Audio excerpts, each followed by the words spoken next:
We live in a reality that is interconnected by the physical and non-physical, essentially the spiritual.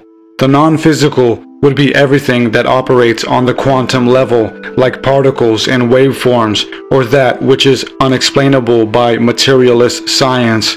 The illusion of reality is that there is no spiritual aspect or force governing our experience here.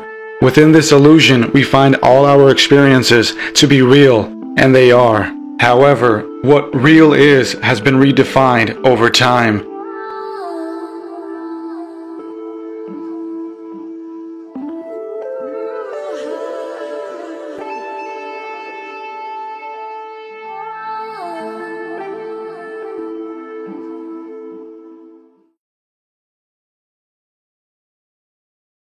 The interchangeability of the terms quantum and spiritual, as we shall see, doesn't diminish the power of the higher force known to us as the Creator.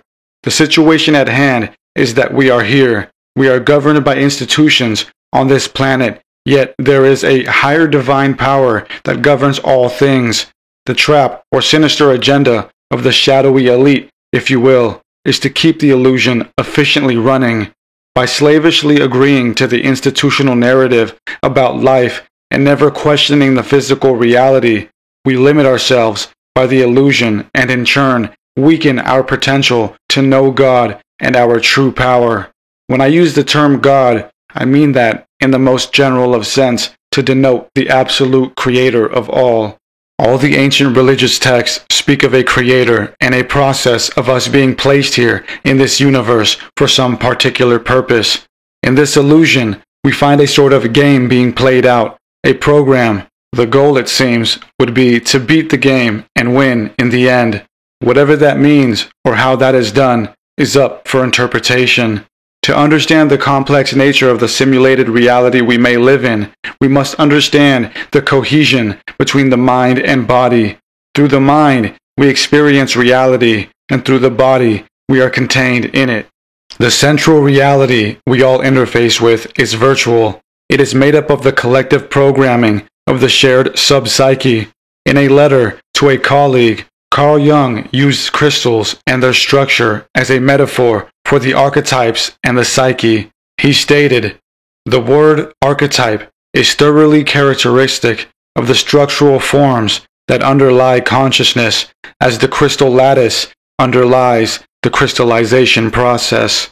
What Jung meant was that, just like crystals, our reality is formulated by an underlying system of codes. These codes, to Jung, were the archetypes, the established symbols which are assigned meaning and therefore make up our perception. From the moment we exit the womb with our senses, we see colors and hear sounds. These stimuli are specifically set to our human parameters. We know there are more colors and sounds because other beings and computers are not limited to the range that we perceive. This alone tells us that we are programmed to a certain reality. At times, the line between the conscious and subconscious blurs, and we get to experience paranormal phenomena. Some might say that the paranormal exists outside of us and we observe it, while others would say that it exists within us and we project it. Jung spoke on this with the case of UFOs in his book Flying Saucers, a modern myth of things seen in the sky. He believed the ones seen early on during the First World Wars were an emanation of the collective subconscious anticipating something of devastating intensity. They appeared because the collective subconscious wrestled to understand the paradigm shift in the human existential state to such an extent that the subconscious difficulty had no other option but to project itself outward to be further decoded by the conscious, as he explains here. In this case, they are to be regarded as symbols representing, in visual form, some thought that was not thought consciously, but is merely potentially present in the unconscious in invisible form, and attains visibility only through the process of becoming conscious. The visible form, however, expresses the meaning of the unconscious content only approximately. Like when a virus is in the body, and the sickness becomes the ultimate reflection of what is going on at the microcosmic level, mass visions can become the ultimate of what is stirring in the collective subpsyche. Throughout the book, Jung proposes that the circular shape of UFOs is based on the idea of divine totality, or the unreachable and unknowable. At a time of messianic or apocalyptic frenzy, like the time of the world wars, the collective subconscious can project a mass hallucination into our reality of a UFO, which is a fortified archetype of the circle, according to Jung. In its primal form, the circle has always represented the divine and unfathomable. Jung uses the mandala as an example of this. Mandalas are circular symbols used by the mystic as protection or initiation into the subconscious. These practices go back hundreds of years. The circle in magic is frequently used as a powerful symbol as well, usually drawn around the practitioner, again to amplify and protect the process. The UFO, to Jung, was the mind's answer to the expectation of a messiah to be seen in the sky during the apocalypse that many were enduring. Divine archetypes are envisioned by the mystic as their subconscious, the part of the mind most connected to God, decodes the divine cryptic message, revealing the archetype to have been sent as a holy emissary. The emissary is akin to the observer's mind. It comes from within. It is a projection of the subconscious. I say that the subconscious is the part of the mind closest to God because it is the most primal and free part of us, as Jung also concluded in his UFO book. Modern man still does not realize that he is entirely dependent on the cooperation of the unconscious, which can actually cut short the very next sentence he proposes to speak. He is unaware that he is continuously sustained by something, while all the time he regards himself exclusively as the doer. The body, our physical avatar, is the crude governor of our life in this reality. Our consciousness is the player animating the physical. When we attempt to live consciously, we are venturing to wield and shape our reality. Our subconscious can be described as our higher self. It is the true self, the voice in our head. Proof of this would be the fact that it is so difficult for people to enact change in their lives. If we could all do the things that we dreamt of, like eating better, working out more, or being smarter with our time, then we would simply do it. We are constantly distracted and discouraged by ourselves, for the most part, to do the things we feel guilty neglecting. When we live by the body, we are led by crude autonomic emotion and passiveness.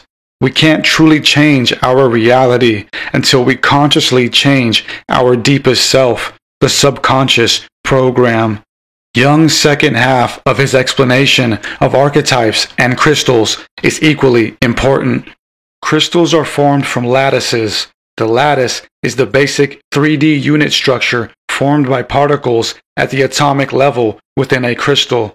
For example, the lattice points or particles could form a cube, and that one cube multiplies itself over and over in a fractal style, creating the physical crystal you hold in your hand.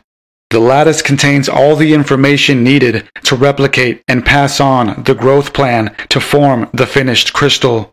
As I've explained, our reality is similar in that the construct, the crystal, seems like a single physical unit. However, it is made up of codes that beautifully underlie the design. These codes aren't just the archetypes that Jung spoke of. Our actual physical reality is made up of numerical codes. This reality we live in operates from numbers and geometry. In MIT professor Max Tegmark's book, Our Mathematical Universe, he concludes, if you believe in an external reality independent of humans, then you must also believe that our physical reality is a mathematical structure.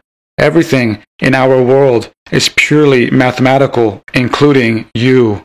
The math in nature is the code that replicates the growth patterns. This is evident in the Fibonacci sequence and golden ratio.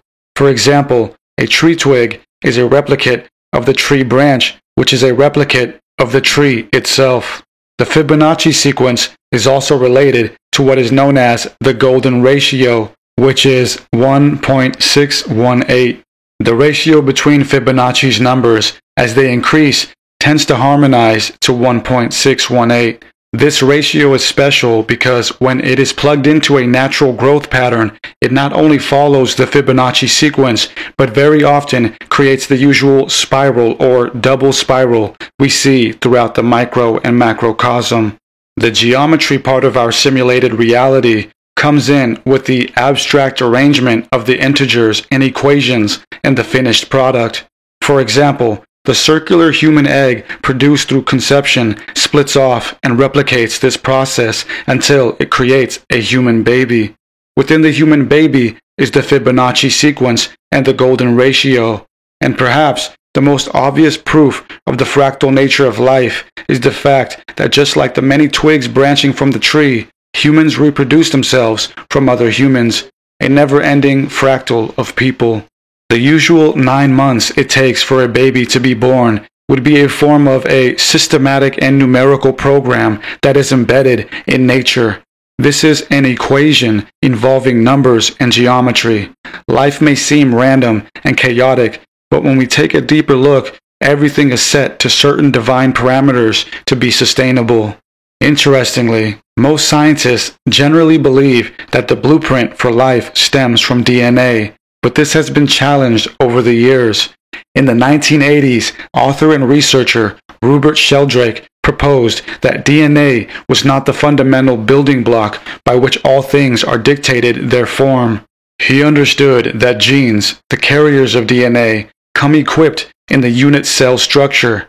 They come as a part of the package and therefore are not the creators of cells and the macrobiological life form, whether it's an insect or human. DNA, like a light switch, simply activates certain traits. But to Sheldrake, something was underlying DNA and the cell altogether, causing it to form. He theorized that cells form from morphogenetic fields. This is done so by morphic resonance. Sheldrake has explained morphic resonance as being an energy field which carries memory and life-building codes into the next creation. In nature, various fields are invisible, yet we accept that they exist. We know that the electromagnetic field exists and can measure it with certain apparatuses. Sheldrake believes there's a field of resonance that forms cells, and although it is undetectable to us now, that doesn't mean it will be forever. The morphogenetic field is the resonance field responsible for shaping cells into their appropriate design with appropriate components. This process is probably like the science of the cymoscope or cymatics. When water molecules are hit with certain frequencies, they form specific shapes which resemble atomical structures. Each frequency creates a different structure. Similar to that process, cell structures are formulated by morphic fields that tune the cell to its specific shape and structure. The physical world is governed by quantum structures and processes such as particles, lattices, energy fields, etc. These are the invisible aspects that retain and activate the codes to run the programs. This overall system is the matrix that we live in. The matrix we are in is comprised of a lattice gridwork wherein the smallest of particles and waveforms make up the entirety of what we call the universe or our programmed physical reality. In short, the crystal lattice mind illusion is the concept that reality is comprised of the physical and non-physical working in conjunction to construct our universe. The crystal lattice part of it is the fact that both the physical and non-physical operate from a code system, as I've briefly explained. The mind illusion aspect of the concept has to do with the conflict of neglecting to realize that we are more than just the physical.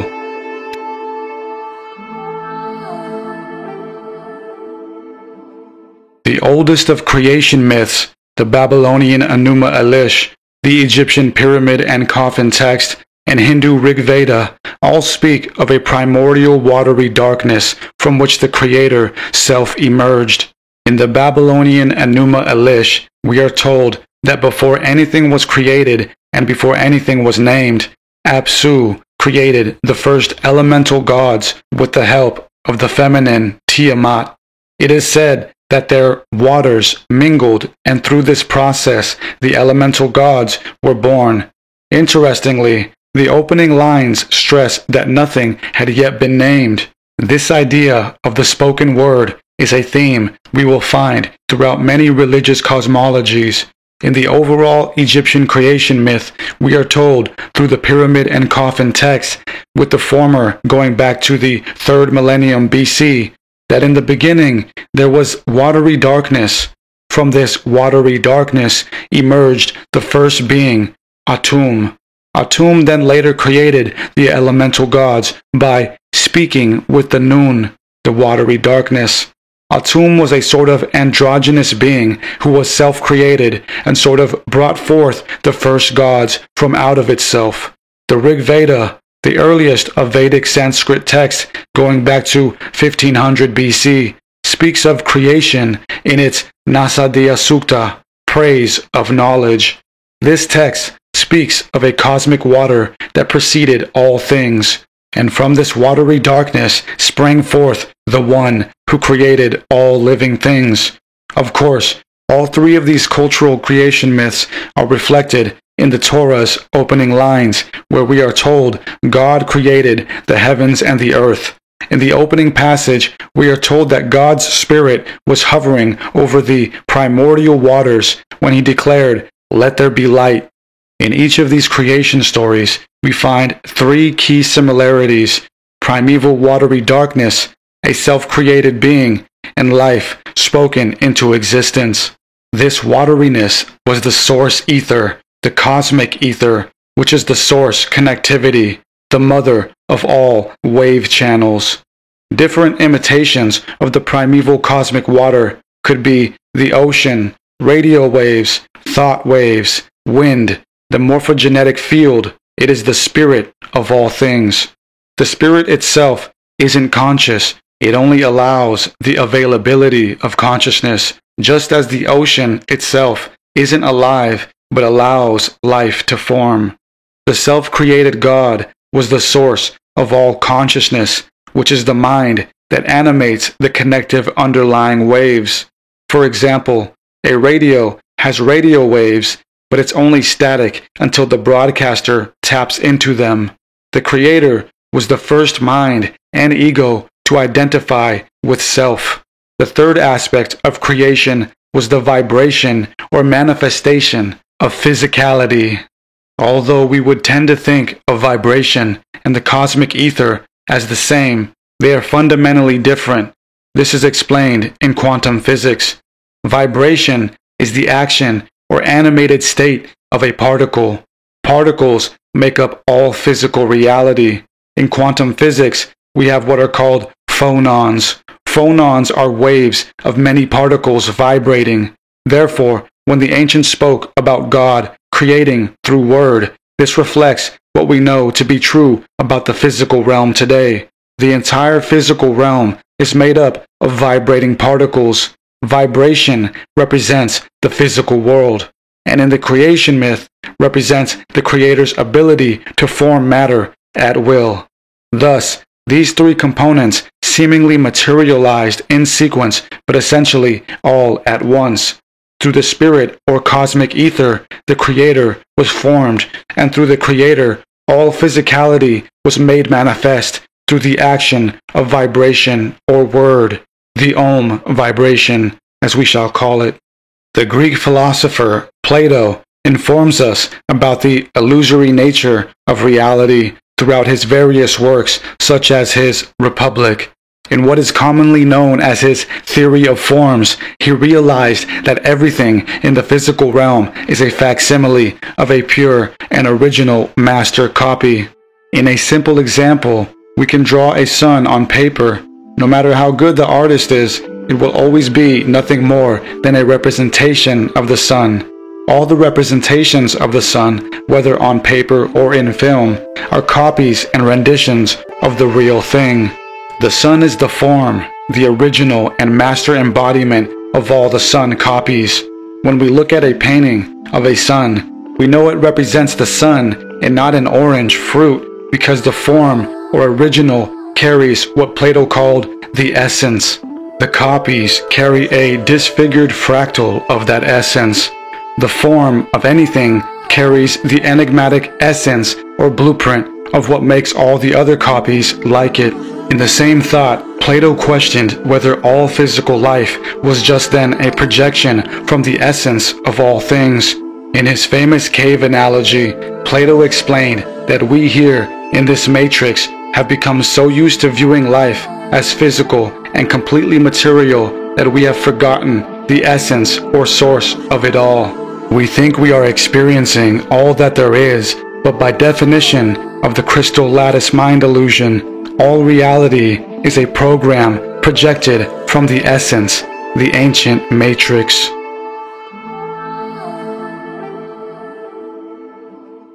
Human development spans millions of years. Although we've been here for a very long time, we haven't always been quite conscious. Most of our early achievements were as discursive as the average life of animals. I'm not here to say that animals aren't conscious, but I do believe there are different dimensions to consciousness. We have facets of consciousness that we operate through. When we sleep and have dreams, we are sometimes only observers of the experience, operating more subtly. Thinking, which is an attribute of consciousness, has differing levels as well. Just as our body has autonomic functions, like the beating of the heart, some thinking done by various life forms is autonomic. Most bugs, I would assume, aren't really thinking far past their basic needs. Some animals do exhibit higher levels of thinking and show impressive self-awareness and emotion. However, they are still heavily centered around lower thought concepts. We might see a spider weaving a very intricate web. However, this is more so a testament to nature's complexity. The spider doesn't learn how to weave a web, it just knows to. It's designed to do so. What differentiates human intellect from others is that we can go against our systematic and inherent nature to create new and unprecedented systems. A.C. Bhaktivedanta states in his book, Coming Back, The Science of Reincarnation, that there are three major kingdoms or forms of consciousness: plant consciousness, animal consciousness, and human consciousness. In his book, he presents a conversation between a professor and a Swami. The professor states that humans are different from all other life forms because they are self-conscious. The Swami agrees and takes it further by saying, as humans, we should endeavor for self-realization and not simply act on the level of the bird and beast. Human life enables one to inquire about the absolute truth. This should be the goal of all works. So, with that, not only does our mind have varying facets of consciousness, but also there are different levels of thinking and consciousness among the biological kingdoms. In the world of anthropology, what separates us from our very own hominid ancestors is the ability to formulate symbols and language. Our previously less cognitive ancestors are described by scientists as non-linguistic and non-symbolic organisms. We existed for many millions of years before suddenly, about 40 to 50,000 years ago, our cognitive intellect dramatically expanded to what we are familiar with today. This instant boost in consciousness is a mystery to anthropologists and scientists alike. Ian Tattersall, paleoanthropologist and a curator for the American Museum of Natural History in New York, has analyzed this mystery. In his article, What Happened in the Origin of Human Consciousness, Tattersall explains that one of the most fascinating details about the origins of our modern cognition is that it vastly postdates our modern Homo sapiens skeletal system. Our modern skeletal system can be traced back at least 100,000 years ago with modern remains in Israel.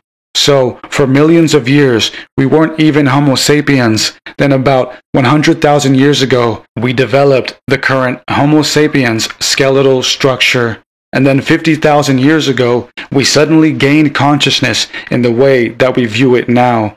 It was as if our minds just turned on and we became self-aware.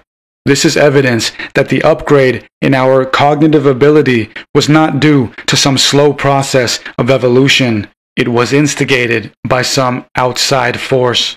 Alfred Wallace, essentially the co-founder of Darwinism, who conceived the idea of natural selection, later realized that natural selection couldn't account for the complex cognitive usages of the human mind. Wallace and Darwin were colleagues who shared information and notes on their developing theory of evolution. Wallace is accredited for having in part formulated the theory of Darwinism. However, it wasn't very long after that he realized, although the theory could explain a lot of the mundane adaptations of biological life, it couldn't thoroughly explain the magnificent complexity of the human mind. In a letter sent in 1869 to a colleague, Wallace wrote, "It seems to me that if we once admit the necessity of any action beyond natural selection in developing man, we have no reason whatever for confining that agency to his brain.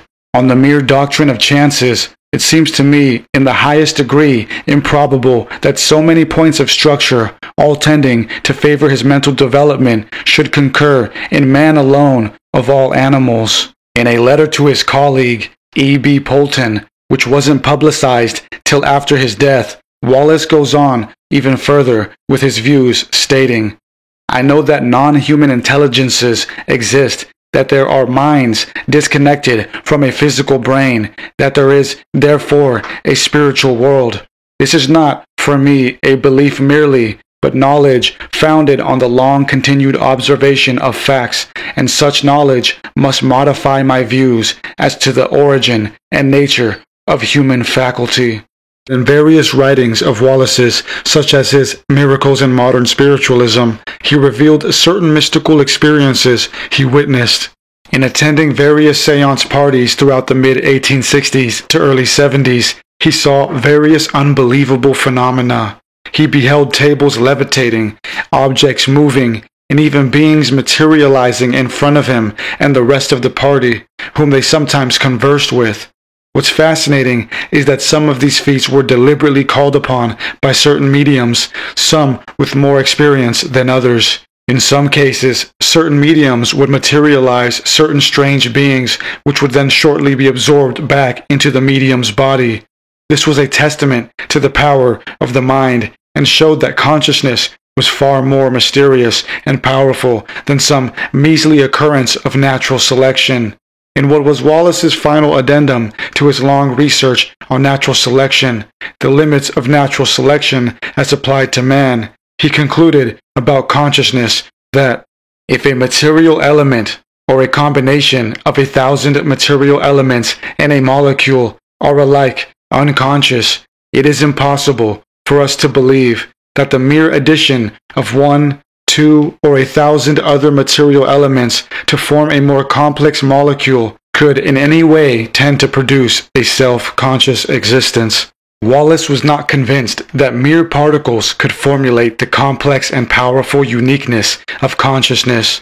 Getting back to Ian Tattersall's anthropological essay on Homo sapiens' cognitive jump, he and scientists alike attribute the invention of language as the jumping point for the steep incline in human mental abilities. As he states here, the biological neural capacity underwriting the radically new behavioral mode arose as an incidental exaptation in the same process that produced the new skeletal structure of Homo sapiens, but that it lay unexpressed until it was discovered by means of a cultural innovation, plausibly the invention of language. The mainstream view of consciousness and how it operates is based on the notion that it originates in the brain. These theories belong to the class of reductionist. There are several prevailing theories used to crudely explain away consciousness. The main four theories are known as the global workspace theory, higher order theory, integrated information theory, and re-entry and predictive processing approaches theory. Each of these theories, as you can imagine, has extensive scientific papers backing them. They only explain a rudimentary outlook on how a brain reacts to stimuli and could cause basic autonomic thinking akin to that of a bug. These theories don't showcase how the consciousness of humans can be so inherently unique and express abstract thinking outside of just primitive activity. The reductionists differ from the non-localists who believe consciousness is superior to matter. Locality is a term within quantum physics that is often used to describe space-time facets. In short, locality would relate to the physical or reductionist viewpoint of reality. Everything happens in the brain. Non-locality would mean that the phenomenon of consciousness does not happen in the brain, but precedes it.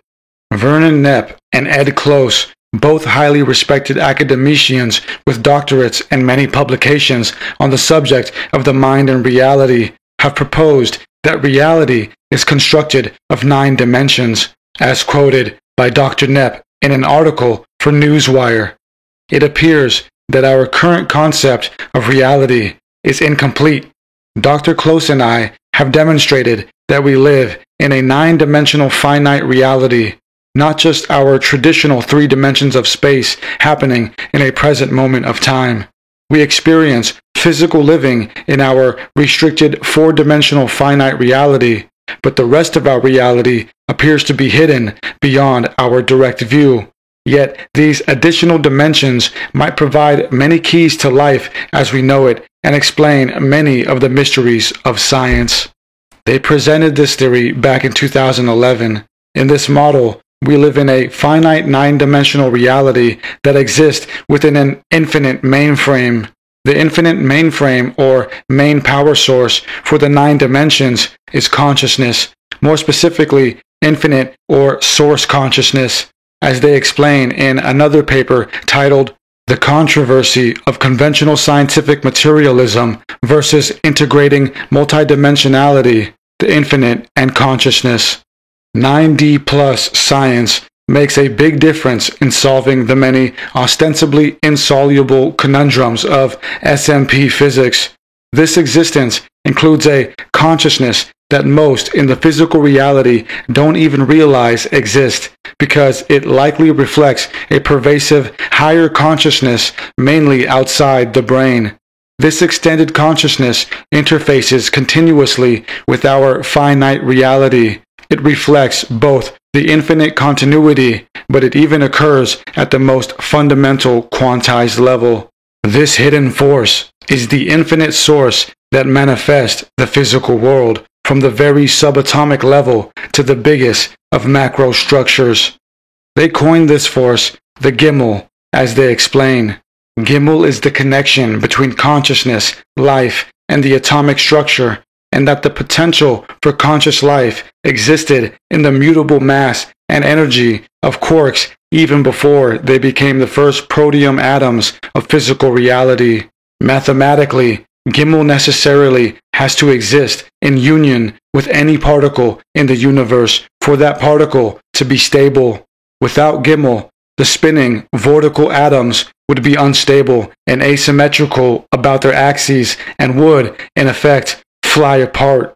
Our world and the physical universe could not exist.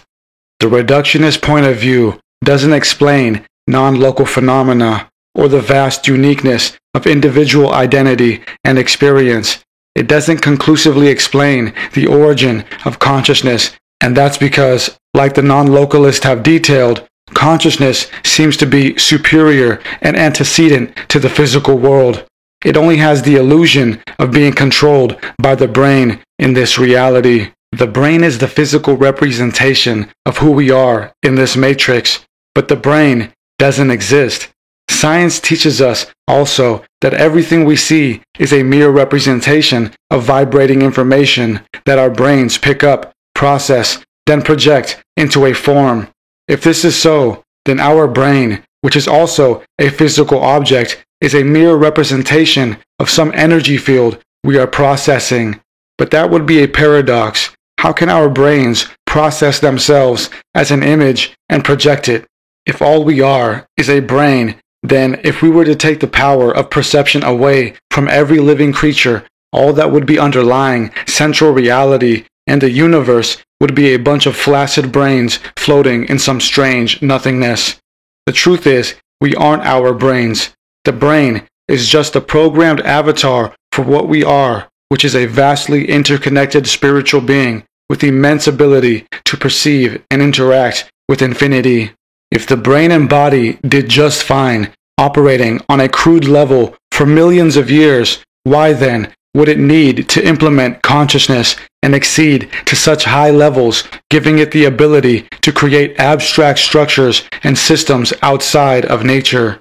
This is probably so because our reality is a matrix that gives off the illusion that it is the center of the experience. Often described as a simulation, our entire reality is simply a program that we interface with. Our true selves might be stationed in a different dimension, controlling our physical avatars here in this reality. 3 researchers developed and published a new explanation for consciousness in October of 2022. Leading researcher Andrew Budson, MD, professor of neurology, explained that in this new theory, everything we do and perceive in this reality is simulated. It's simulated in the sense that it doesn't occur instantaneously. Our actions are programmed and then executed afterward, as he explains in this quote here. What is completely new about this theory is that it suggests we don't perceive the world, make decisions, or perform actions directly. Instead, we do all these things unconsciously and then, about half a second later, consciously remember doing them. The implication would be that our subconscious is the real driver of what we do consciously. As I mentioned earlier, it is through our subconscious that programming takes place. The reason it's hard to fight addiction and bad habits is that our conscious mind isn't strong enough alone. It isn't the only aspect of us. Budson also touches on this, saying, even our thoughts are not generally under our conscious control. This lack of control is why we may have difficulty stopping a stream of thoughts running through our head as we're trying to go to sleep, and also why mindfulness is hard. The idea that we have 2 minds is not something far-fetched. Most people in the world experience what is known as an internal dialogue, also known as inner speech. It's the subconscious and its inciting through language that consciousness seems to strengthen. This speaking to oneself is a form of communication with the subconscious. It is a helpful tool for memory-based learning. In the field of anthropology, the main trait that separated modern Homo sapiens from the other hominids was the invention of language and symbolism. Anthropologists might suggest that conscious awareness developed long ago to fortify memory and real-time feedback learning. Internal dialogue is the sensation of being able to hear your voice in your head. Not everyone has an internal dialogue. It's estimated that about half of the population experiences one. Internal dialogue is the same as a character in a movie having their thoughts play out loud while they're thinking, except in this case, the only person that hears the voice would be you. Many are shocked on both sides to know that people of the opposite experience exist. American psychologist Julian Jaynes proposed a fascinating theory in his 1976 book, The Origin of Consciousness in the Breakdown of the Bicameral Mind, relating to inner dialogue and the subconscious mind. In his book, he postulated that not too long ago, all humans heard a loud and prominent voice in their heads. Julian Jaynes proclaims that the shift from the bicameral mind, the prevailing voice in our mind dictating to us, only occurred about 3,000 years ago. He believes this voice was the driving factor for many decisions that were made by our ancestors. He gives various pieces of evidence that are exhibited in the writings of the ancient world. In Hammurabi's law code, he gives exaltation to the Babylonian god Marduk, and although Hammurabi presents his creative laws. As Janes points out, the 282 lines were seemingly predicated to him by his god. These decrees were quite literally heard and channeled by Hammurabi. Janes proposed that the mind of our ancient ancestors was different. They viewed reality in a way we don't fully comprehend. According to the bicameral mind theory, our ancestors weren't just using the idea of the gods as an excuse to rule over people and enact change. They were indeed hallucinating the gods and hearing their voices and at times seeing them. Janes also uses the Greek Iliad to further demonstrate this reality. There are certain descriptive words in the epic regarding perception that Janes points out reveal that consciousness was at a different developmental stage during that time.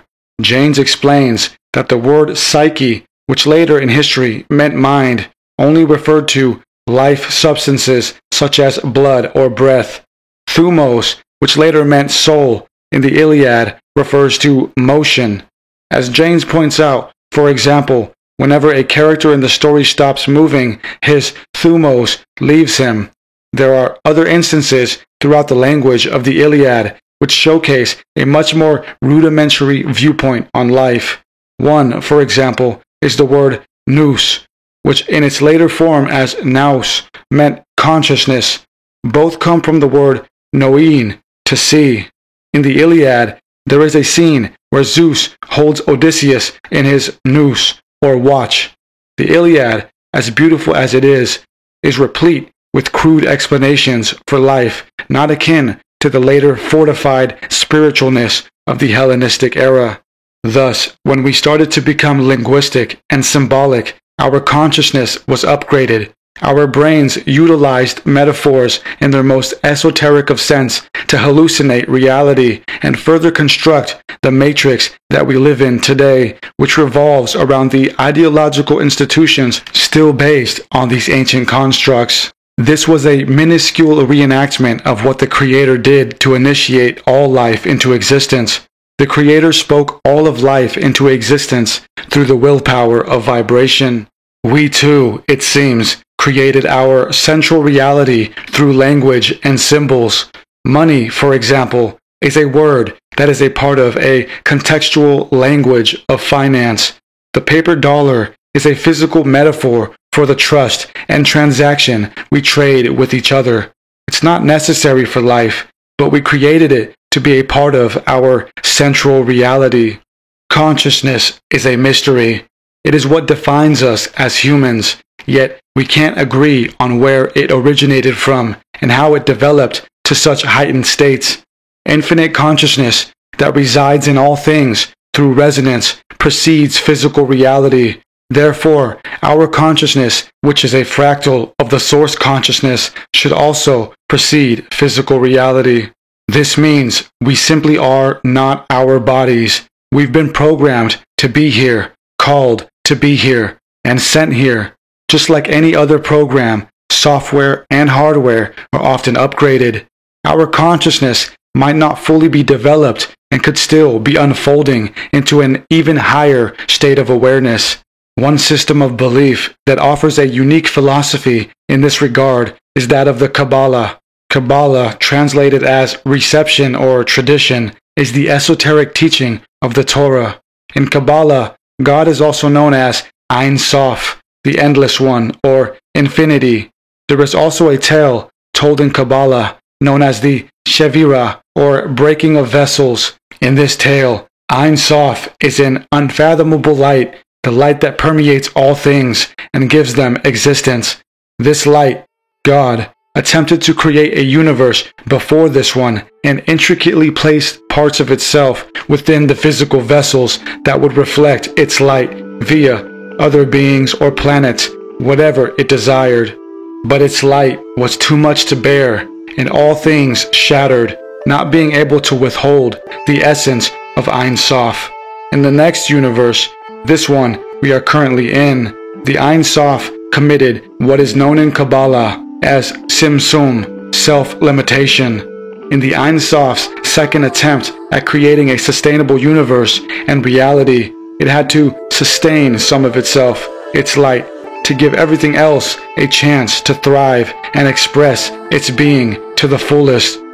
This drawback of the Creator obscured it, making it seem as if it's nowhere to be found, yet everywhere, in all places, allowing us to exist. In the Kabbalistic approach, God is the infinite consciousness expressed as light, which in quantum physics would be the energy fields that comprise all matter. The Creator, the Ein Sof, gave rise to us and our consciousness. We are fractals of its consciousness, and God, the hidden God, the Ein Sof of the unknowable light, is everything that we see.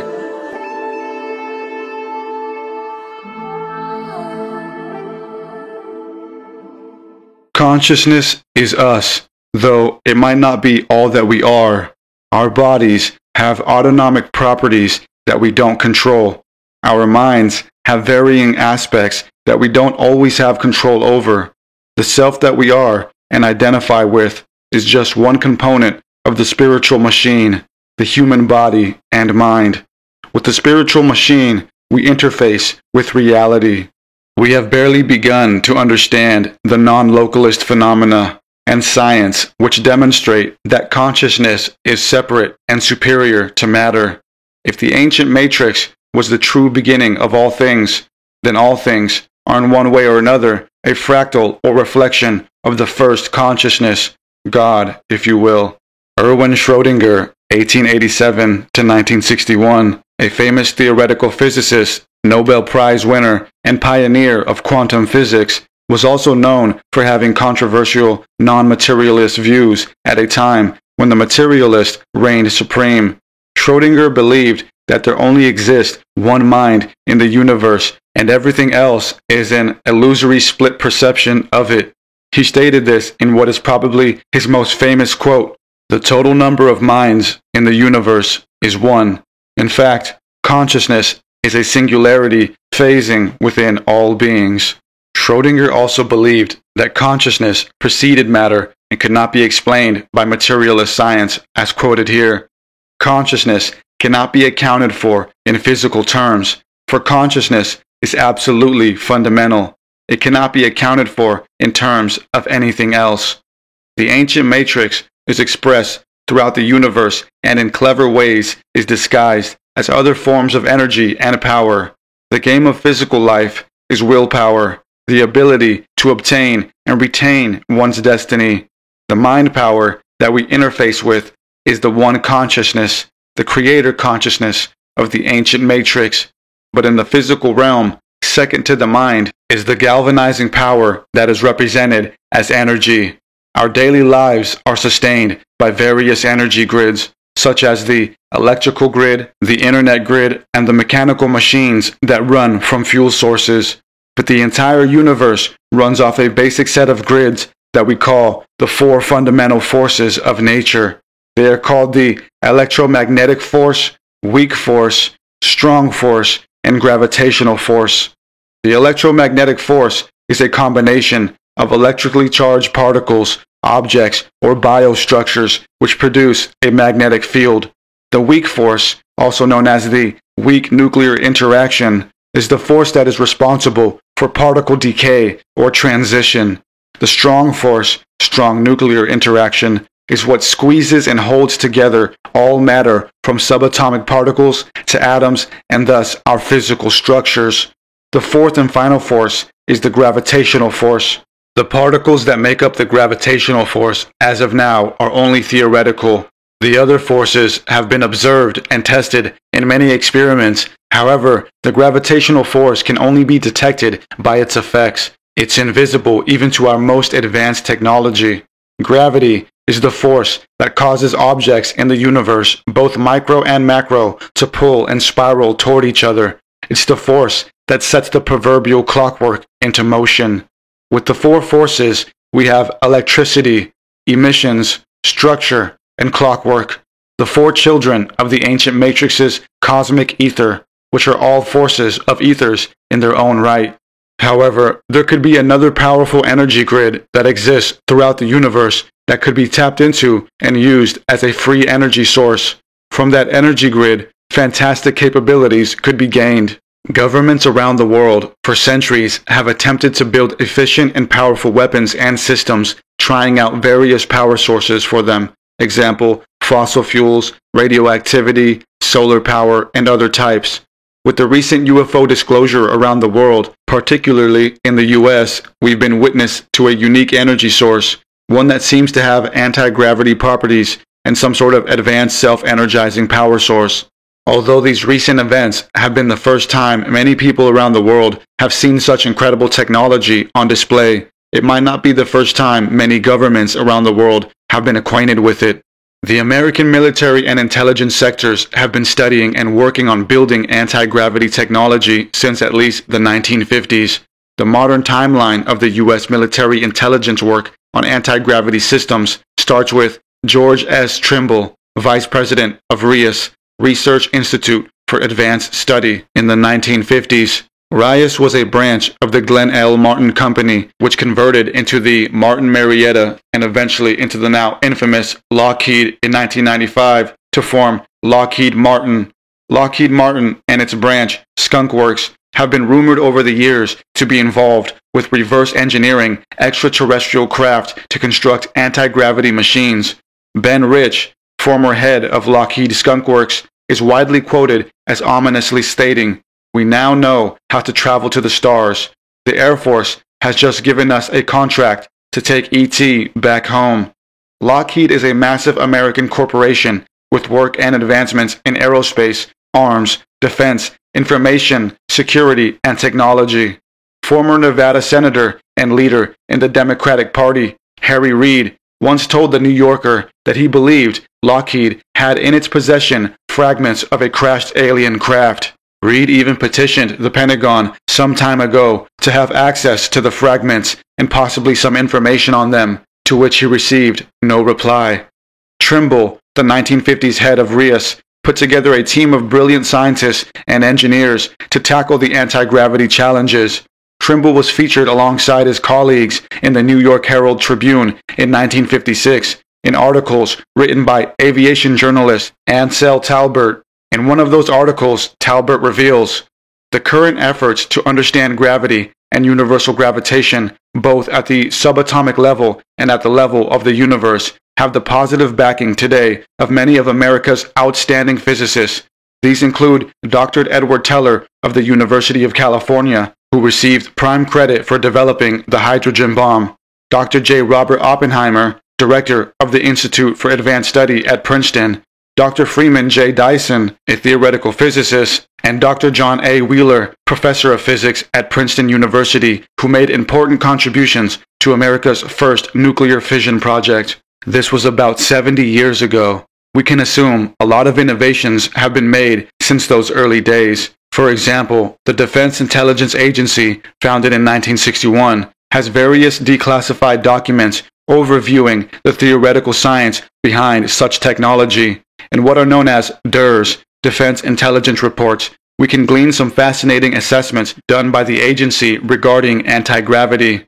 For example, in one report dated 2011 titled "Quantum Tomography of Negative Energy States in the Vacuum," we find in the intro that future aerospace vehicles could have an advanced propulsion system that uses negative quantum vacuum energy to modify the space-time geometry in the immediate vicinity surrounding the vehicle in order to induce faster-than-light motion via traversable wormholes or warp drives, or even levitation via anti-gravity.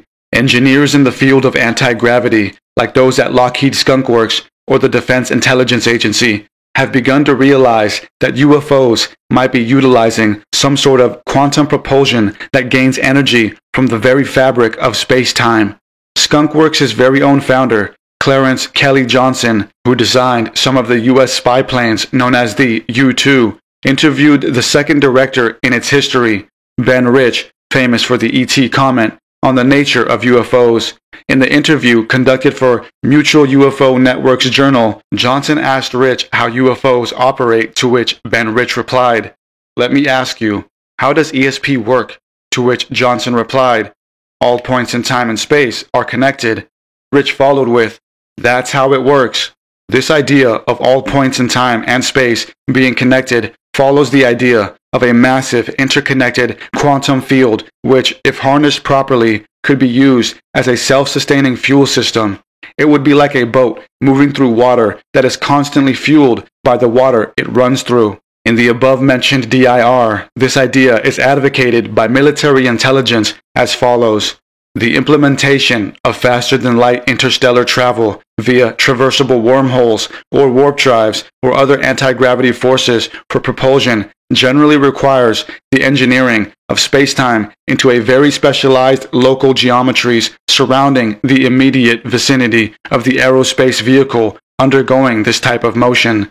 Such geometries require the use of exotic matter in order to produce the requisite faster-than-light or anti-gravity space-time modification. Exotic matter is generally defined by general relativity physics to be matter that possesses negative energy density, aka gravitational repulsion or anti-gravity. The engineering of space-time into very specialized local geometries would be the vehicle or machine's capturing of the quantum energy grid as fuel source. The process in which anti-gravity would be achieved would be by taking the quantum energy grid that forms gravity, which is the density of matter, and flip it into a negative energy density, simply reversing its properties to produce anti-mass or anti-gravity.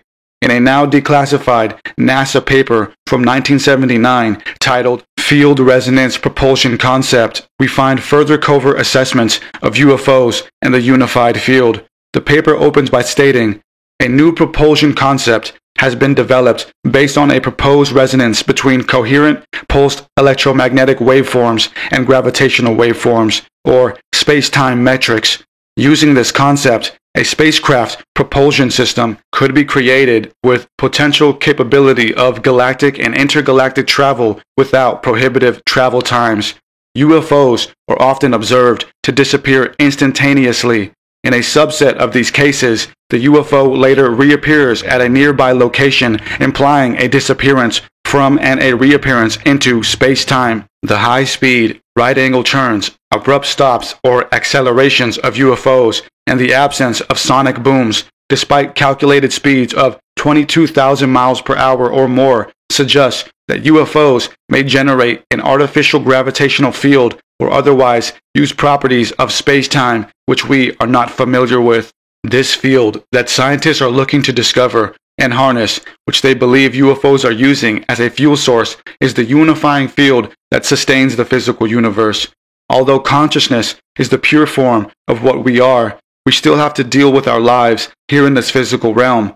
Consciousness interacts with and can manipulate reality, but is challenged and limited by the forces of universal law. Just as the realm of the spirit or mind is regulated by the interconnectivity of consciousness, the physical realm is regulated by the unified field, which is the solid counterpart to consciousness. The unified field of Einstein is the matrix energy gridwork that sustains and organizes all things into their respective orders in the physical realm. In the study of physics, the forces that the universe operates from, the four fundamental forces of nature, as I've briefly explained, could altogether be the very unified field that UFO researchers have been looking for. The designers of these supposed UFOs might have simply found a way to unify all four of the known forces to work as a propulsion fuel source. Tying them all together would forge them into a powerful force that could be used to achieve the seemingly impossible space travel and warp drive of the future. Knowing that the four forces are connected throughout the universe means the potential to use the forces as an endless sea of fuel. The matrix energy gridwork is what our consciousness taps into through the body machine to operate here in this simulation. The electromagnetic field powers our brain and organs, thus animating us. The weak force breaks things down through combustion or emission, like the exhaust pipe of a vehicle or machine. Our excess energy is efficiently dissipated to keep us running. The strong force holds us together, keeping us structurally sound and bolted. The gravitational force also sets the clockwork of celestial motion, which in turn regulates our internal rhythms, for example, our sleep patterns and cyclical changes, thus keeping life in its perpetual state of death and rebirth. The matrix energy gridwork is the hard-set program of the crystal lattice mind illusion. The CLMI is the whole simulation that encompasses both the matrix energy gridwork and consciousness, tricking us into believing that we are physical beings in a fairly mundane universe that is ruled by basic elements and forces, when really we are consciousness implanted into the matrix of central reality, toggling through the simulation. However, just as our bodies and consciousness have evolved over the millennia of humanity's existence, maybe our connection with the matrix energy gridwork will also evolve. Maybe one day we will be able to interface directly with the gridwork and consciously manipulate it to achieve even more amazing feats of willpower. This was the sentiment of the great Nikola Tesla. A man of intrigue and tragedy, he would occasionally give poetic and cryptic messages at conferences about his endeavors. In a captivating article of his written in 1930 titled Man's Greatest Achievement, Tesla lauds the ability of man, and while doing so, shares his belief about how this universe operates. Agreeing with my explanation of humans being spiritual machines thrown into this simulation, Tesla opens the article by stating, "When a child is born, its sense organs are brought in contact with the outer world. The waves of sound, heat, and light beat upon its feeble body. Its sensitive nerve fibers quiver. The muscles contract and relax in obedience. A gasp, a breath, and in this act, a marvelous little engine of inconceivable delicacy and complexity of construction, unlike any on Earth, is hitched to the wheelwork of the universe."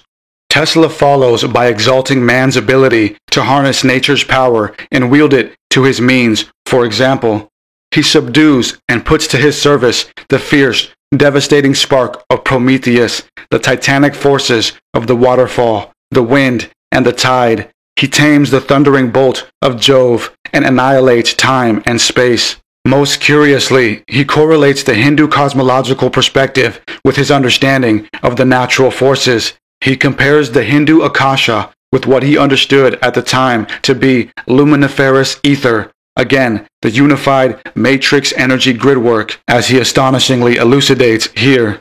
Long ago, man recognized that all perceptible matter comes from a primary substance of a tenuity beyond conception and filling all space, the Akasha or luminiferous ether, which is acted upon by the life-giving prana or creative force, calling into existence in never-ending cycles all things and phenomena. Tesla too inquires if this energy is capturable, stating, "Can man control this grandest, most awe-inspiring of all processes in nature? Can he harness her inexhaustible energies to perform all their functions at his bidding? If he could do this, he would have powers almost unlimited and supernatural. At his command, with but a slight effort on his part, old worlds would disappear, and new ones of his planning would spring into being.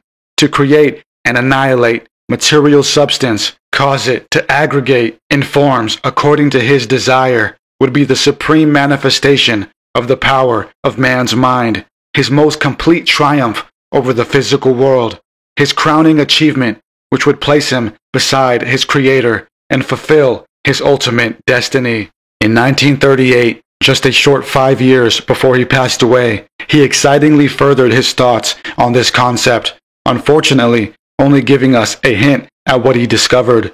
In a speech he gave for the Institute of Immigrant Welfare, he stated, "During the succeeding 2 years, 1893 and 1894, of intense concentration, I was fortunate enough to make 2 far-reaching discoveries. The first was a dynamic theory of gravity, which I have worked out in all details and hope to give to the world very soon. It explains the causes of this force and the motions of the heavenly bodies under its influence so satisfactorily that it will put an end to idle speculation and false conceptions. Only the existence of a field of force can account for the motions of the bodies as observed. All literature on this subject is futile and destined to oblivion. So are all attempts to explain the workings of the universe without recognizing the existence of the ether and the indispensable function it plays in the phenomena. My second discovery was of a physical truth of the greatest importance. As I have searched the entire scientific records in more than a half-dozen languages for a long time without finding the least anticipation, I consider myself the original discoverer of this truth, which can be expressed by the statement, there is no energy in matter other than that received from the environment. It applies rigorously to molecules and atoms as well as to the largest heavenly bodies and to all matter in the universe in any phase of its existence, from its very formation to its ultimate disintegration. Sadly, Tesla passed away without being able to give us in detail what it was he discovered, but we can infer from his statements what he meant. For one, it's clear that in the mind of Tesla, the etheric force is responsible for the motion of the universe, that the unified field exists and is superior to matter. In the second proclamation that he discloses, which he was hesitant to reveal, we are told that it has to do with the nature of all matter, from planets down to atoms. He also compellingly claims that this truth that he discovered has yet to be stated in any scientific academia, making him a prophetic genius. He never fully disclosed the truth, for he passed away 5 years later, but we can assume that in his day, when modern-day quantum physics was non-existent, what he realized was that if ether is the mother of all matter and mind is not matter, then mind is superior to matter and is responsible for all that we see. In other words, we live in an illusion, a crystal lattice mind illusion. Tesla was at the forefront of these ideas almost 100 years ago. With him went his secrets, but since his lively days, there have been others who have come to similar conclusions. Some of these got too close to the truth and mysteriously disappeared.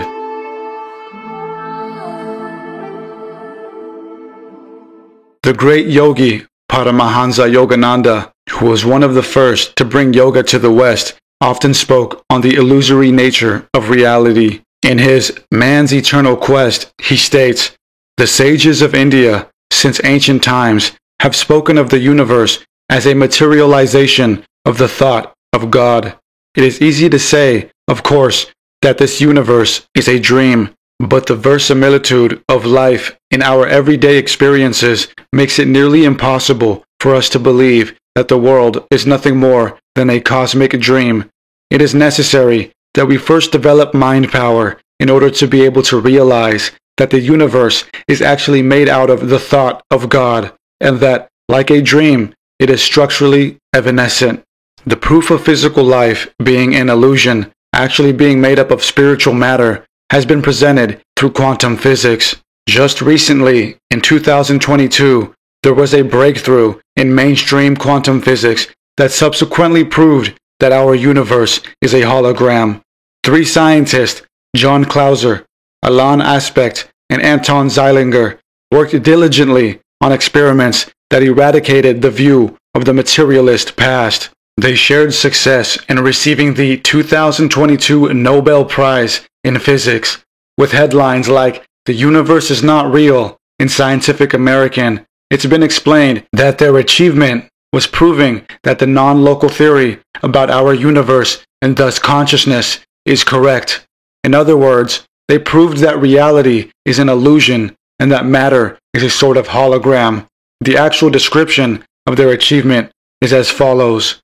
For experiments with entangled photons, establishing the violation of Bell inequalities and pioneering quantum information science. That doesn't sound as exciting, but I assure you that it is, as I will explain. It all starts with a now famous paper published in 1935 titled, "Can Quantum Mechanical Description of Physical Reality Be Considered Complete?" The paper is recalled these days as the Einstein-Podolsky-Rosen paradox, named after the 3 monumental scientists who worked on the original paper together. Initially attempting to disprove quantum mechanics, the paper ended up leading to further experiments corroborating quantum mechanics and the illusory nature of physical reality, as the generations of scientists who followed attempted to challenge the paper. The EPR paper analyzed the anomalous wave function of particles, which in BASIC is its given characteristic generally described as its spin properties. A wave function is a limited number of properties that any single particle will take on. For example, in a metaphorical explanation, if we are to measure or observe any given particle, we could find that it is a black particle and measure one next to it and find that it is a white particle. The color would be its wave function, the personality it has, which sets it apart from the other particles that are different from it. In Einstein's day, quantum physics was still mostly theoretical, and there hadn't been many, if any, experiments to prove its basic tenets. Einstein and his colleagues analyzed the theoretical science behind quantum physics and decided if quantum physics, which allows for non-locality, were to be true, then the materialistic determinism of Einstein's theory of relativity, the standard model for how the universe worked, could not be true. Non-locality means that particles can change their wave function spontaneously and can interact with other particles through entanglement faster than the speed of light from any distance in the universe. This, Einstein famously called spooky action at a distance. The hypothesis that the EPR paper analyzed was the phenomenon of quantum entanglement. According to quantum physics, the moment two particles become entangled, either naturally or artificially, they instantaneously relate information that causes one another to react. Entanglement means they form telepathic communication. Since each particle has a set of wave functions it can bear, when particles become entangled, they automatically express the opposite functions. For a metaphorical example, if one is white, the other will become black.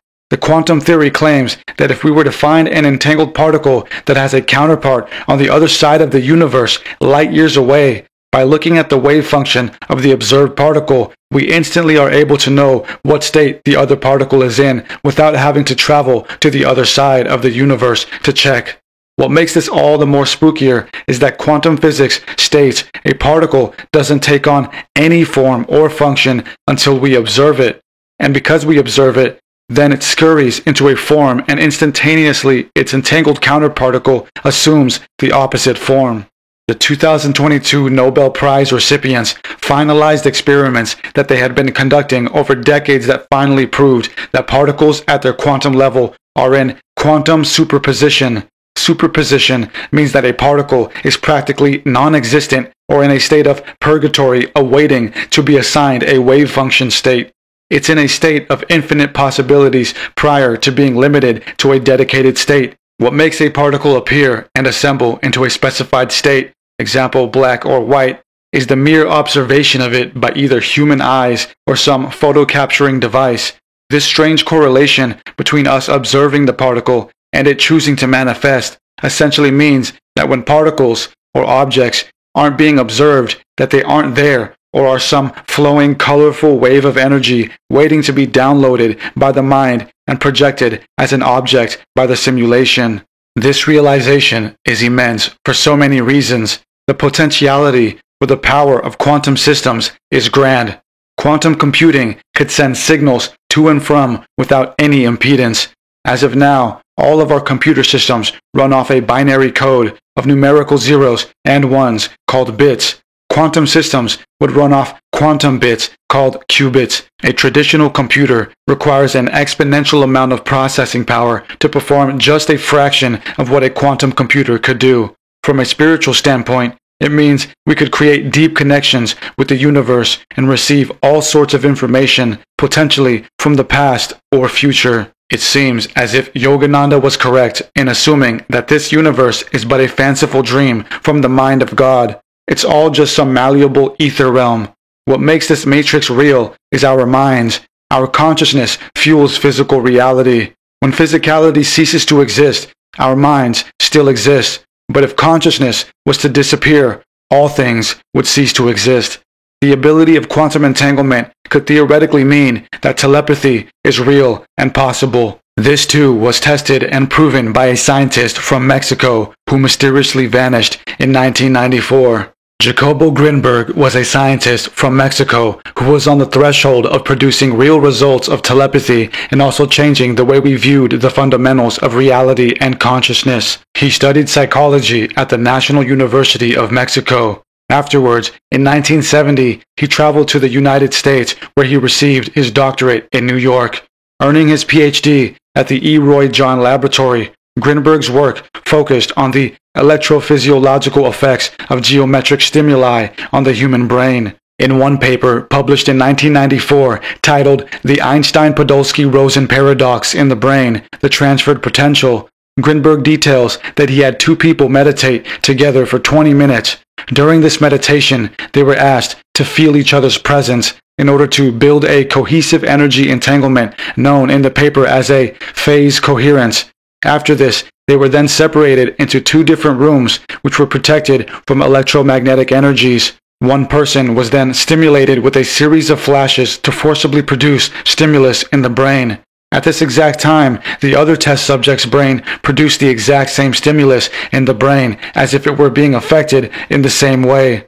This ability is what Grinberg called transferred potential, a rudimentary form of telepathy. It was a seemingly small result, but as the name implied, the potential was immense.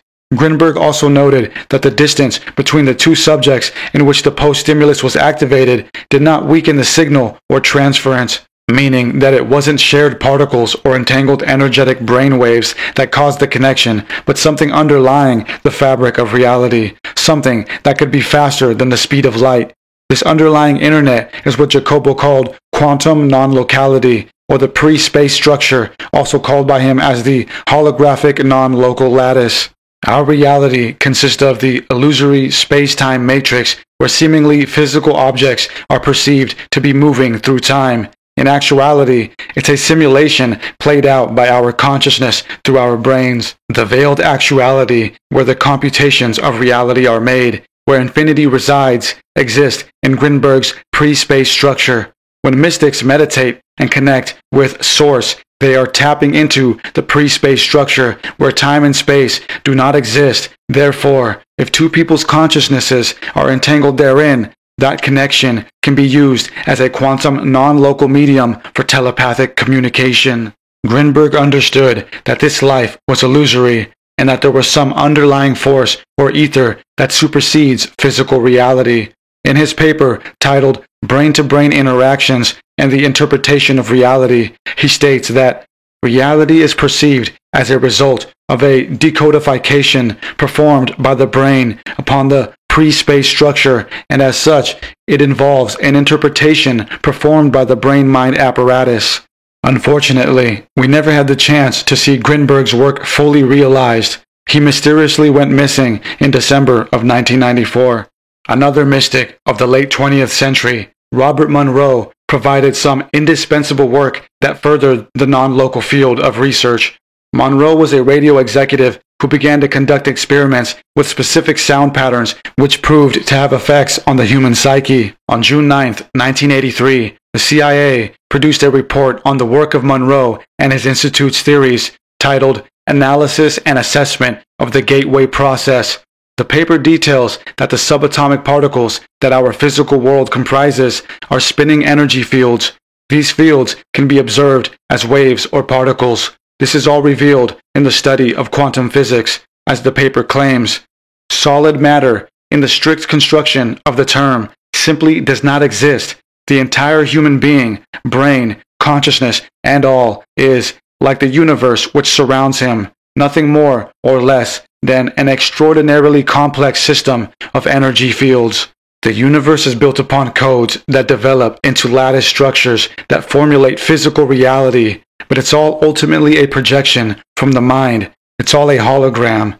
The CIA paper demonstrates this, stating, "The universe is one gigantic hologram of unbelievable complexity. The human mind is also a hologram which attunes itself to the universal hologram by the medium of energy exchange, thereby deducing meaning and achieving the state which we call consciousness.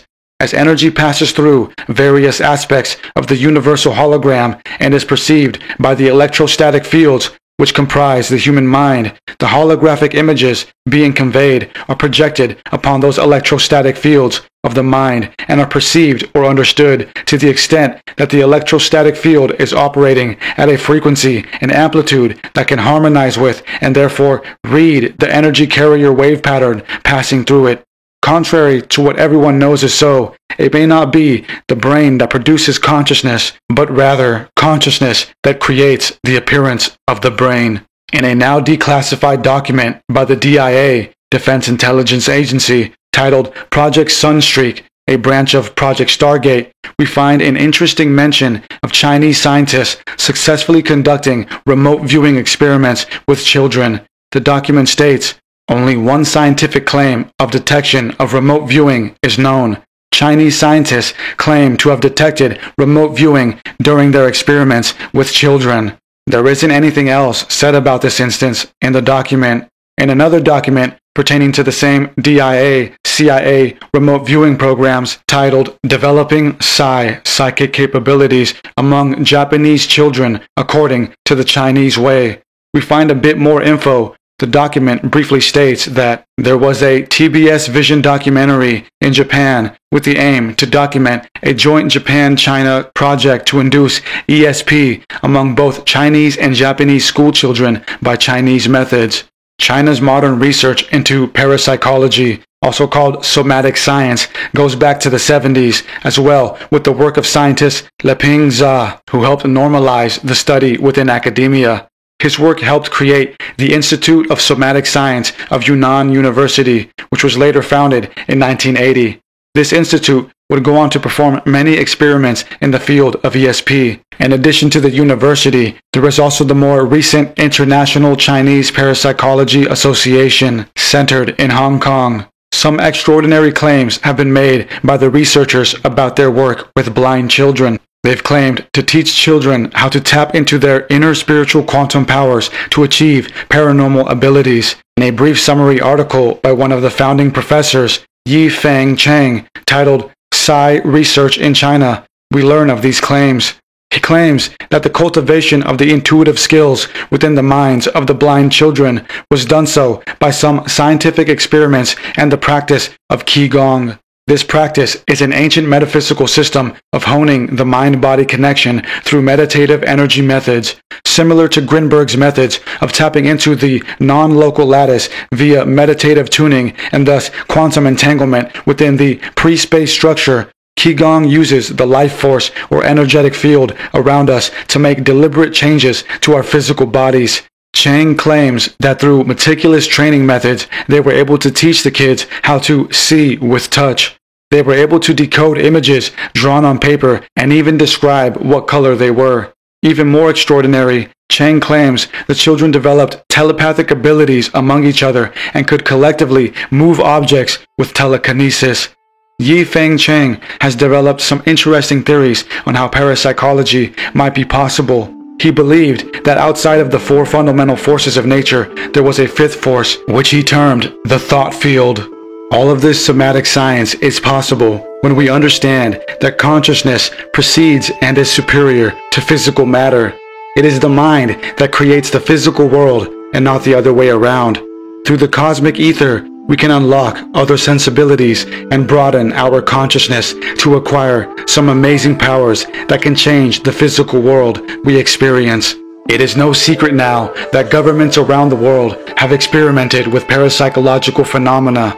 These abilities could be used for the well-being and advancement of the human race, but most of the time, the global military-industrial complex uses these powers for war efforts. The mind is powerful, and if fully understood and unlocked, we could tap into the matrix energy grid work and elevate our consciousness to be interconnected with the limitless energy of the universe to uplift our health and happiness among each other. There are networks of nefarious groups on Earth who seek to control the crystal lattice mind illusion, to perpetuate its detrimental aspects that keep us subdued in a central reality, benefiting to their agendas.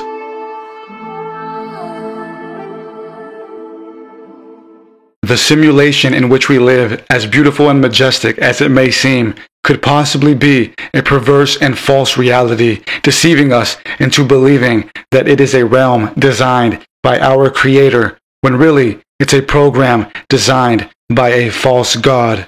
The Gnostics spoke on this within their mythos, telling us that this universe was created by a demented being, the Demiurge. Among the many psychedelic texts, we find the story of the Demiurge interwoven throughout their mythos. They believed that in the beginning existed the one true creator, and from this being, the first emanations of divine consciousnesses were formed. One of these was Sophia. She drifted off and attempted to create her own being, but terribly failed. From her was born the Demiurge, who, created improperly apart from the true creator, came out demented and deformed. In the Gnostic text titled The Hypostasis of the Archons, the reality of the rulers, we are told that he resembled an aborted fetus. Sophia was devastated and disturbed by the creation and casted out of heaven. This new being, deserted from heaven, didn't know that the true God existed and arrogantly thought of itself to be God. The Demiurge created an entourage of servants known as Archons, rulers, who helped him create a new universe, and that universe is the one we live in. The Gnostic worldview was a blend of Greek philosophy and the Judeo-Christian teachings. As I presented earlier, Plato believed our world was a shadow of the real world, or essence of all things. The New Testament frequently refers to this earth as the domain of Satan, as in the case when Jesus is meditating in the desert and Satan offers him the whole world, which Jesus denies. In John 5:19, we are told, "We know that we are God's children and that the whole world lies under the power of the evil one." Many religions and belief systems see the physical world as being a deceptive trap which keeps the soul imprisoned in the defiled state of matter. In A.C. Bhaktivedanta's book on reincarnation, Coming Back, we are told that reincarnation is not a system of belief that is meant to be glorified, but a vicious cycle that keeps the soul trapped, which we are meant to break, as he states. Therefore, the duty of a human being is to search out such a spiritual master, for under his guidance one can become free from the cycle of reincarnation and return to his original home in the spiritual world. This simulated reality, which we live in, seems to have been understood by all the ancients as a false reality, controlled by dark forces like those of the Demiurge and the Archons. If the false rulers of this reality are not of God and live in deception, then to live in truth and in God would cause their existence to cease. These beings need the deception to be sustained, or else they would fade away into oblivion. As beautiful as this universe may seem, it's all in a constant state of deterioration. The cyclical nature of life causes the death and rebirth system, but as a spiritual being, we aren't meant to undergo this dizzying cycle. We are meant to live eternally, which is also widely agreed upon by all ancient customs. The beings who keep us from leaving this program and seeing the beauty and truth in God are those of the reptilian brain network. This network is a self-governing system that acts through the cycling inhibitors that evoke the reptilian brain and subdue us into the lower forms of consciousness. As we are fed low-quality reality, we ingest and express low-quality existence. The reptilian brain, or R-complex, was termed by American neuroscientist Paul D. MacLean in the 1950s. The reptilian brain, or primal instinctive areas of the brain, deal with hunger, sex, territorial defense, fear, etc. The reptilian brain, mostly residing in the amygdala, controls the fear and pleasure circuits. It controls the basic animalistic behaviors of the human mind and also takes care of autonomic functions that don't require conscious thinking that are a part of repetitive action. We use our reptilian brain, for instance, when we drive home tired after work as we zone out to music, not fully realizing we've traveled all that distance to arrive so quickly. The reptilian brain allows the mind to operate on an unconscious level. In order to have a docile mass which doesn't revolt or ask defying questions, the shadowy elite would simply need to subtly evoke the reptilian brain within the population. This could be done so through the use of fear-mongering. The news channels of today are constantly programming us to fear some foreign threat or to fear one another. Fear is a quick and cheap way to call forth the reptilian brain. When we are in a state of fight or flight, when being faced with real danger, this quick focusing from the primal mind is useful. When we are constantly told to be fearful and it becomes a daily reality, we submerge ourselves into the frequency of the reptilian brain and live in a lower quality of consciousness. When we are in that lower quality of consciousness, we will be more susceptible to following governmental orders. When we are fearing for our lives, due to some global threat, we turn to the rulers of the world, who in that moment give off a perceived presence of superiority. The truth is, we are all capable of being strong, healthy, and independent. The corporatocracy uses subliminal messaging and primal triggers to induce the reptilian brain to take precedent in our waking consciousness. By appealing to our basic instincts, sex, hunger, competition, etc., we are influenced to buy products that fuel the elite of the world while our lives remain unchanged outside of the secular pomp that we masquerade in. Our minds are shaped by unseen forces deploying archons in our daily lives meant to change our conscious behavior. The shaping of the minds of the populace through advertising started with Edward Bernays. Born in 1891 in America, he is regarded as the father of public relations. When World War I hit, Bernays was employed by the Committee on Public Information. The CPI was a branch of the government designed to sway the public's attitude toward the war effort. Bernays learned a lot during that time, as he's quoted here. "There was one basic lesson I learned in the CPI, that efforts comparable to those applied by the CPI to affect the attitudes of the enemy, of neutrals and people of this country, could be applied with equal facility to peacetime pursuits. In other words, what could be done for a nation at war could be done for the organization and people in a nation at peace." He changed public opinion with ingenious marketing and advertising, implementing catchy slogans, sensory-invoking imagery, and subliminal messages. He did this at the behest of his big-time paying customers who sought to make large profits off of the societal change. In his second book, Propaganda, published in 1928, Bernays admitted, "The conscious and intelligent manipulation of the organized habits and opinions of the masses is an important element in democratic society.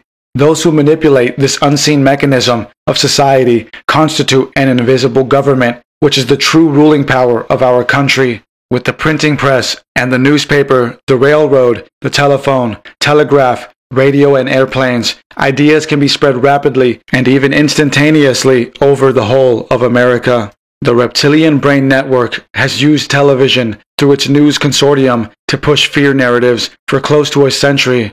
J.P. Morgan, an American mogul monster with an international reach of financial and corporate control and unprecedented success and riches, was the first to unify the American press in propaganda efforts. The merging of media companies has continued through the decades. As of now, only 6 major conglomerates own 90% of the U.S. media industry. Going back to Jacobo Grinberg and his work with telepathy and the pre-space structure, we find a more harrowing revelation about the central reality.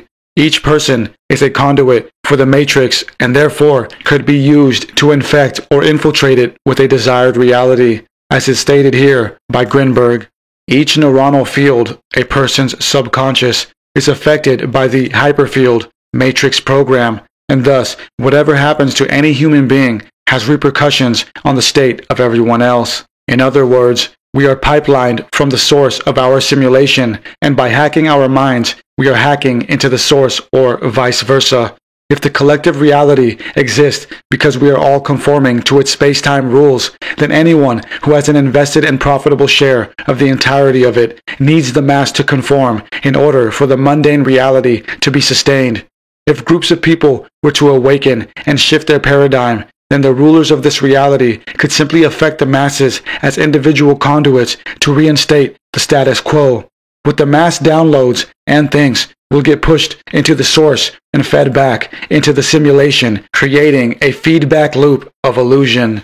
The masses become self-governed by the reinforced social policing that arises from the reptilian brain network, casting a fear-based state of being that is illusory. The more fearful and reptilian-like we are, the less focused and centered in our higher self we become. Along with the detrimental news consortium comes the side effect of depression, which adds to the vicious cycle that keeps us locked in our reptilian brain. Depression has been on the rise over the years. A study in 2022 showed that about 10% of Americans are diagnosed with clinical depression. That's about 33 million people walking around operating from a low vibration. PhD student Cecily Whitley and philosophy professor Jonathan Birch, both of the London School of Economics and Political Science, have recently proclaimed that depression might not just be an emotion, but an actual altered state of consciousness. They propose that depression belongs in the category of global states of consciousness. Global conscious states are states which affect the entirety of the mind and brain. For example, the state of comatose would be a global conscious state which affects the entirety of being. Whitley and Birch have theorized that depression, especially chronic depression, is not as simple as feeling sad after watching a movie, but as a state of consciousness that takes over the entirety of a person's being. Depression is a force that squeezes the life out of people, and if untreated, can cause them to spiral further into fatal side effects. Whitley explains in her paper titled Depression as a Disorder of Consciousness that when an individual is depressed, she departs from a state of wakefulness to a distinctive depressive state of consciousness, a change which is reflected in an experience of an existential shift.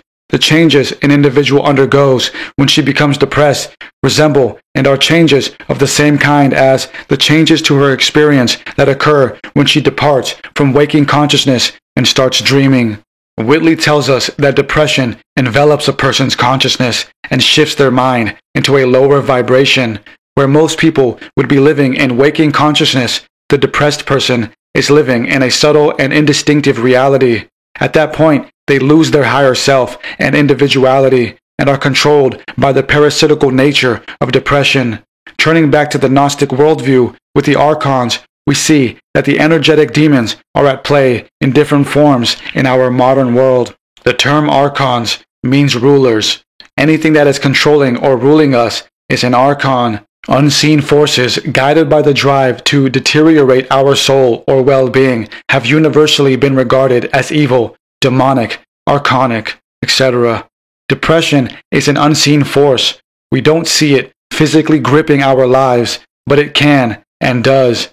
Again, the root of the issue is a conscious one. The power of our mind is special, and that's why the shadowy elite and the reptilian brain network seek to attack it. If depression is truly a global conscious state issue, then that means it needs to be treated as so. It won't be fixed with temporary means. It can only be fixed with a complete purification and restructuring of the person's mind from within towards the external. It's clear that the leaders of our country and the world aren't interested in actually creating a healthy and spiritually sound world. They are focused on profits, and in order to make those profits, they need to keep us poor, destitute, and unconscious. Along with depression and slaving away for basic needs, most people turn to poor dieting just to quickly keep up with the rat race. And unhealthy food is on every corner, readily available to answer to the needs of the reptilian brain, which is consistently being zapped by the archons around it. If we aren't operating from a higher consciousness, our lack of financial stability will restrict us to poor options, and our degraded environment will infect our lives with stressing experiences. These experiences will lead us to make destructive choices, which in turn keeps us in the reptilian brain of low vibration. This low vibration will breed depression, which will alter our entire consciousness to become passive and narrow, only focusing on the minimal effort to get by. This will lead to the death of the soul, if not the death of the body. We are easily influenced by the cheap tricks of the archons, because when we live in the lower vibration, we seek validation from outside ourselves. We look to external authorities for guidance in what we should do and how we should eat. When we do so, we leave ourselves at the whim of the leaders of the corporatocracy who are only seeking to make a profit by furthering our demise. A lot of the destruction these days centers around our love for social media, which drives our cultural ambition to be superficial, which distracts us from our true self. The impulse to look at our screen isn't just to glance at it. It's a reaction to the multitude of reptilian brain instincts firing off at once as a response to the plethora of fear and pleasure possibilities in that 1 second. The chance of receiving a comment or a message, for example, for positive or negative reasons, could mean the difference of whether we're being accepted or disapproved by the world. The addiction and impulse we go through is caused by our reptilian brain freaking out in a world full of flashing and blinding lights that block our higher brain and mind from operating. we become distracted by meaningless substance that stops us from focusing on issues that need real attention and nurturing in our lives. This escaping of our spiritual reality causes us to spiral further into the madness of the simulation. Thoughts, or brainwaves, which are expressions of consciousness, are the real driving force behind physical reality. We are consciousness, so in other words, we are thoughts. Because we are actually consciousness, thoughts are our individual ether creations, which can start off as imaginative, but have the potential to be manifested into matter through the process of willpower. Thoughts are the fundamental building blocks of willpower. To control someone's thoughts would be to indirectly control the very essence of what they are and what they can become. The less conscious and human we are, and the more robotic and reptilian-like we become, the more we stray from our divine creator. The obsession to merge ourselves with technology can be dangerous and can lead to the severe separation from our true self. The advancement of AI technologies might exasperate the issue and force us into a world where most humans won't be necessary anyway, as the elite create a new workforce that doesn't require rights or payment. The archons, or shadowy elite, have conglomerated to bring forth this possibility of rendering us useless by weaving a nexus of global corporatocratic agencies seeking to diminish and control our sovereignty. This has been done so through the globalist agenda. The globalist agenda was bred from the Industrial Revolution. The Industrial Revolution brought forth aggressive minds who sought to take advantage of the shift from a national agricultural society to an international corporatocratic society, which would be run by a few at the top and self-policed by machine systems. The globalist philosophy, born out of the 20th century, has slowly developed into a science of mass population control. The push towards a one-world government system has required the subliminal programming social engineers to integrate the archonic nexus to corner the general population into vulnerable positions to be subjugated by the globalist vision of the world. The CIA document that I briefly covered earlier, Project Gateway, mentions in its vast scientific explanations as to how the quantum spiritual realms work that there exist lower vibrational entities. This is a concerning statement. These lower vibrational entities could be the actual existing archons or evil energy beings who have infiltrated our realm throughout the ages to attack us, or they could be a part of the Creator's design in order to test us. If we continue to distract ourselves from our higher consciousness and do not resonate with a higher purpose in life, we will continually fall victim to the reptilian brain network and give the archons the ability to control us. Eric Newman's 1970 book, The Origin and History of Consciousness, sums up the importance of higher thinking, as he states, "Only with the progressive systemization of consciousness is there an increase of conscious continuity, a strengthening of the will, and a capacity for voluntary action, which in modern man are the hallmarks of ego consciousness. The stronger the consciousness, the more he can do with it, and the weaker it is, the more things just happen. The more we give into our reptilian brain and disconnect ourselves from the source of all, the Creator, the more we believe in the illusion that all we are is just a physical body. The crystal lattice mind illusion is the quandary of existence.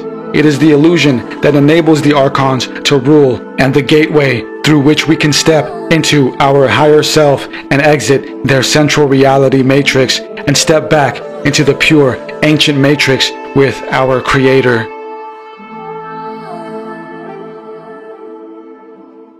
In the knowable realm, the form of the good is the last thing to be seen, and it is reached only with difficulty. Once one has seen it, however, one must conclude that it is the cause of all that is correct and beautiful in anything, that it produces both light and its source in the visible realm, and that in the intelligible realm it controls and provides truth and understanding, so that anyone who is to act sensibly in private or public must see it. In the quote above, Plato explains through his theory of forms that the essence of what good is comes from an ultimate goodness that instills this spirit into all things that reflect it. Writing centuries before Christianity, Plato recognized that there was a source for all that we see, a creator that bestows us with a soul. Our souls are pieces shaped out of the source of all souls, that of the Creator's energy. This energy is the higher consciousness responsible for our very existence. The crystal lattice mind illusion indicates that we have been placed in an intricate simulation by this higher consciousness. The simulation we are in is based on repeating cyclical systems. This is apparent in all things as we watch the seasons pass, the planets and constellations circle in the night sky, and our very breathing rising and falling. Ascension is achieved through connecting deeply with our Creator through the natural cyclical processes that allow us to fully realize who we are and what we're capable of. We can tap into these cyclical systems by first starting with our bodies through meditation. Within us are energy fields that can be harnessed and utilized through transcendental meditation. When we meditate, we are focusing the internal cycles and taking control of them. And when we do this, some interesting phenomena can happen. When we focus our internal energy fields, we can extend and strengthen them by connecting further into the external energy forces that are a part of the matrix energy gridwork. This process can be activated through Kundalini awakening. Kundalini meditation comes to us primarily from the Hindu Upanishad text 800 to 500 BC. Kundalini refers to a life force which rests within our body at the base of our spine, which can be activated and circulated throughout our body as a life force to elevate our consciousness. This force is described in Hinduism as Kundalini Shakti, literally meaning coiled serpent. When this serpent energy is activated, it powerfully outstretches throughout the body and creates a potent force. This force is not just some superstition of ancient religion. Rather, it's a practical force that was known and described by ancient religions such as Hinduism. The yogis of old taught us how to activate this life force through various yoga and meditation techniques. In the Granda Samhita, one of the classical early modern Hindu texts, we find an early explanation of the potentiality of Kundalini. The great goddess Kundalini, the primordial energy of the self, sleeps in the sexual region of the body. She has a form rather like a serpent, having 3 1/2 coils.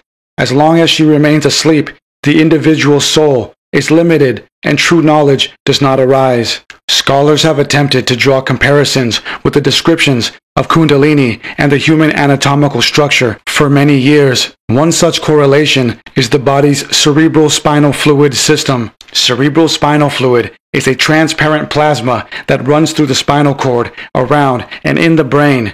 It helps in providing nourishment, protection, and waste removal from the brain. The fluid channel can clear the brain of bacteria and viruses. In an article for the NIH's National Library of Medicine titled Physiology, Cerebral Spinal Fluid, we find that CSF is propelled along the neural axis from the site of secretion to the site of absorption, mainly by the rhythmic systolic pulse wave within the choroidal arteries. Lesser determinants of CSF flow are frequency of respiration, posture, venous pressure of the jugular vein, and physical effort on the individual and time of day. Ascension of consciousness is achieved through a harmonizing of the spirit machine, through a controlling of the body with the mind, and elevating the mind through the controlled yogic cycles of the body. Together, they create a feedback loop, one not possible without the other. The search for the anatomical explanation for Kundalini didn't stop at the cerebral spinal fluid. Vasant G. Relay, a prolific scholar on modern interpretations of sacred Hindu philosophies, concluded that Kundalini was referring to the human nervous system. Writing in his monumental 1920s work, The Mysterious Kundalini, he reveals that the serpent energy of the ancient text is that of the vagus nervous system. As he states here, a yogi, through the vagus, or more accurately, through the vagosympathetic nerve, either by direct or reflex action, more particularly the latter, establishes a complete control over the unconscious automatic action of the involuntary muscular fibers. This is what a yogi desires, so that the normal automatic action may not interfere with his desire of becoming one with him who is all-pervading. The vagus nerve system relays information from the brain to all the internal organs. It is the channel and pathway from the brain to the vital centers within the body, which is responsible for calming our organs and mind so as to stabilize them into tranquility. The vagus is outstretched from the brain down to the sex organs, just as the classical yogis described the Kundalini to be. Being that it interconnects all the vital organs, it could play a massive role in healing our body. Deliberately sending healing information throughout our body through the vagus nervous system would be a massive benefit of being able to wield and control Kundalini. To control our spirit machine was the goal and ability of the classical yogis who sought to ascend reality through Kundalini yoga. Aside from controlling our body and producing healing abilities, it was understood that purifying ourselves from within would lead to a spiritual ascension that could allow us to rise to higher dimensions. By clearing ourselves of the low energies caused by the central reality's reptilian brain network, we elevate our spirit machine, and with it, we can change our subconscious programming, creating a deliberate self-reprogramming that in effect creates an elevated reality as this energy is fed into the source and delivered back to us where it is received in the subdimension of our consciousness.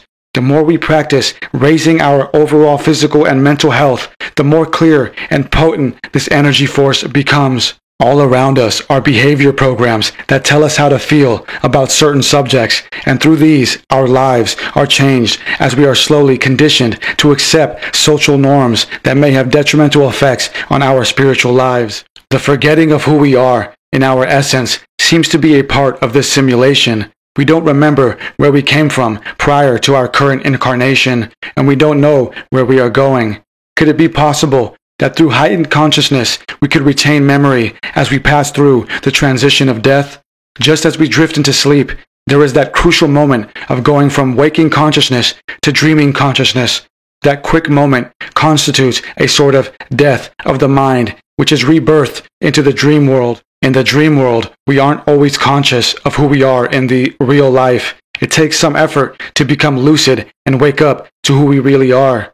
Death may be the same, but to avoid the reincarnation cycle which severs our remembrance, we might have to elevate and ascend this program to reach our higher self, which will cease to undergo this cycle. This cultivating of our consciousness is important to break the reincarnation cycle and to ascend the Archon program that keeps us locked into the simulation being recycled as energy to fuel their illusory reality.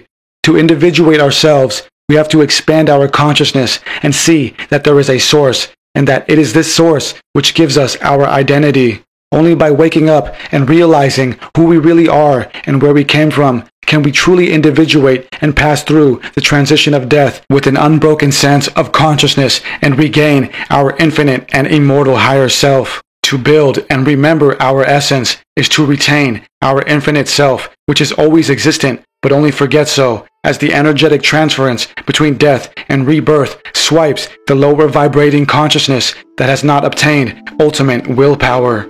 When our higher selves were created in the beginning of all things, they were made to be infinite as our Creator intended. At that exact moment that our higher selves were created, our shadow or our lower selves also emanated forth into the space-time dimensions.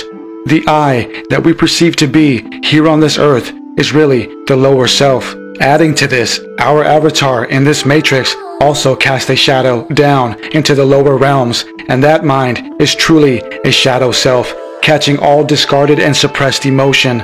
To become our higher self, we have to reconcile our separate minds, first with purifying our lowest self to resonate with our space-time self, and then bringing both into vibration with our highest self. Once all three conjoin and reconcile the dues of samsara, we gain a conscious awareness of all past, present, and future. Through that ascended mind, we can see the path before us of the higher realms, no longer held back by the limiting senses of our earth bodies. From that vantage point, we can truly know what it means to be alive and truly begin to understand who our Creator is and how we can rejoin with it in the infinite plane of Source, the eternal splendor of heaven.